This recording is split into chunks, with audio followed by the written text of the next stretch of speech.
Kaitajärven maatilalla ollaan täällä Pourun perällä ja koira on sitä mieltä, että nyt täytyy kyllä lopettaa tämä höpinä ja päästää se homma. Täällä on paljon jälkiä, paljon rusakkoja asustelee näillä main, että eiköhän me saada ajoaikaan. Tuolla on pari muutakin koiraa lähdössä hommiin. Lumitilanne on vähän jännittävää. Tää on erittäin kova tämä lumitilanne. Jopa noille isommille koirille. Niin. Saati tuolle mäyräkoiralle. Niin. Vielä tyyli ajokoira menee, mutta kyllä se on aika lailla jarruttaa. Mutta täällä on hyvin noita rusakkoja vai? On kyllä huomattavan kova kanta tällä hetkellä on kyllä, joo, täytyy sanoa, että ja toi rutto vielä alkaa, niin nyt vielä tullut verottanut, että kyllä olisi niistä vaikka joku ottaa poiskin. No niin, löytyy. No minkälainen tilanne se oli? Kuinka se tuli?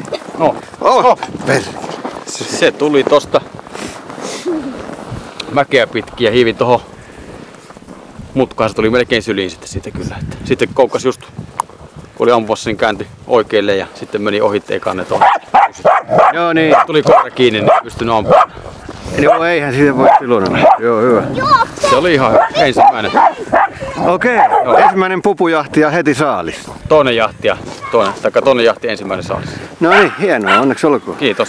Signi menee tuolla haavakon perässä, mutta kyllä se vaikeeta eteneminen on.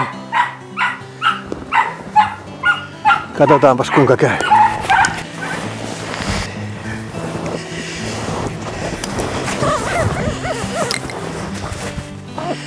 Laueta muuten pyssyt eikä kamerakkaan.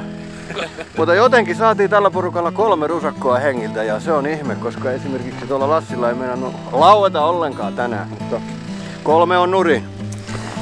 Niin onko sä ajatellut hakea mitään ammattiapua? Kyllä kai se on lääkärissä käytävä. Sitä on muukin moittinut, ettei.